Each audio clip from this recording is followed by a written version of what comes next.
আসসালামু আলাইকুম ওয়া শাহী রাহমাতুল্লাহি ওয়া বারাকাতুহু। ওয়ালাইকুম আসসালাম ওয়া রাহমাতুল্লাহি ওয়া বারাকাতুহু। জি বলেন। যে আমার দুইটা প্রশ্ন ছোট ছোট। একটা হুম। হচ্ছে বেতের সালাত পরে রুকু দিয়ে উঠে দাঁড়িয়ে হাত তুলে কুনুত পরে বাংলা এবং আরবি সহ দোয়া করা যাবে কিনা? যে বাংলায় করা আমি যাবে যে না, কোন যে উত্তর দিয়ে দিই এটা। কোনত যেহেতু রাসূলুল্লাহ সাল্লাল্লাহু আলাইহি ওয়াসাল্লাম করেছেন, আর এই জায়গায় খাস দোয়া আছে, আপনার লম্বা দোয়া করা জরুরি না, সুতরাং এখানে বাংলায় দোয়া করা যাবে না, এখানে বাংলায় দোয়া করা যাবে না। নবী সাল্লাল্লাহু আলাইহি ওয়াসাল্লাম এরকম কোনো স্বাধীনতা দেননি যে কুনুতের সময় তোমরা যে কোনো দোয়া পড়ো, এরকম কিন্তু স্বাধীনতা দেননি।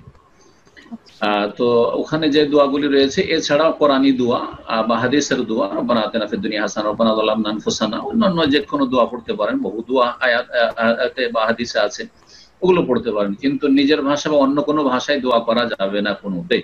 বাকি থাকলো আত্তাহিয়াতের পরে, দুরুদের পরে, সালাম ফিরার আগে করা যাবে, প্রয়োজনে নিজের ভাষায় করা যেতে পারে, সিজদায় করা যেতে পারে। কারণ নবী সাল্লাল্লাহু আলাইহি ওয়াসাল্লাম বলেছেন, যখন আত্তাহিয়াত দুরুদ পড়া হয়ে যাবে তখন ওয়ালিয়াতাখাইয়ার মিনাল মাসআলাতি আজাবু ইলাইহি, তারপরে তুমি যা আল্লাহর কাছে সওয়াল করতে চাও, যেটা পছন্দ লাগে, কারণ আমার যে পছন্দ লাগলো সেটা আমি আরবি জানি না, তো আমি নিজের ভাষায় পেশ করতে পারবো রবকে, আল্লাহকে, সুতরাং জায়েজ। ওই রকম নবী সাল্লাল্লাহু আলাইহি ওয়াসাল্লাম সিজদার ক্ষেত্রে বলেছেন ফাজতাহিদু ফিদ দুআয়ে, দুয়াতে তোমরা মেহনত পরিশ্রম করো। আমি মেহনত পরিশ্রম করতে গিয়ে আমি আরবিতে সুন্দর করে বলতে জানি না, তো নিজের ভাষায় বলতে পারবো।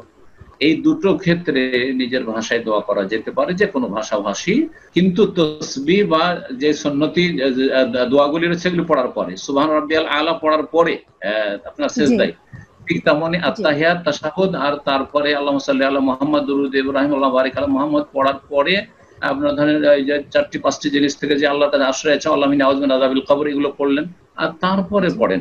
এই নয় যে আপনি দুরূদ বাদ দিয়ে দিবেন তারপরে দোয়া করবেন, এটাও চলবে না। জি, আশা করি বুঝতে পেরেছেন। আরেকটা প্রশ্ন প্লিজ। মেয়েদের তো সাধারণত ঋতুবতী হয়, তো একজন আলেম বলল যে যদি কোনো মহিলা ঋতুবতী অবস্থায় মানে জোপরে হইলো, তো আসরও তাকে পড়তে হবে। তো কেউ তো বলতে পারবে না যে আমি জোহর পড়লাম, এখন আমি তো অবশ্যই আসর পড়বো, কিন্তু আসরের আগে আমি হয়ে গেলাম, তখন কি আমি ওই অবস্থায় আসর পড়বো?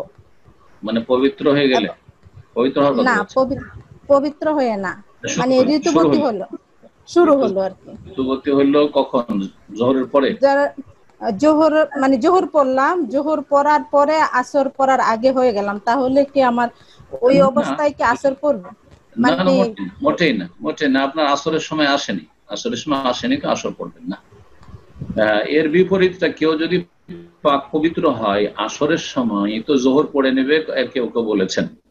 জি হ্যাঁ, পবিত্র হওয়ার ক্ষেত্রে। কিন্তু এই ক্ষেত্রে কেউ নাপাক অবস্থায় কি করে পড়বে? জায়েজ নয়। আর তারপর আল্লাহ মাফ করেছেন। আর এখন আসর রক্ত প্রবেশ করে, যতক্ষণ রক্ত প্রবেশ করেনি সেই সালাত ফরজই হয়নি। জি।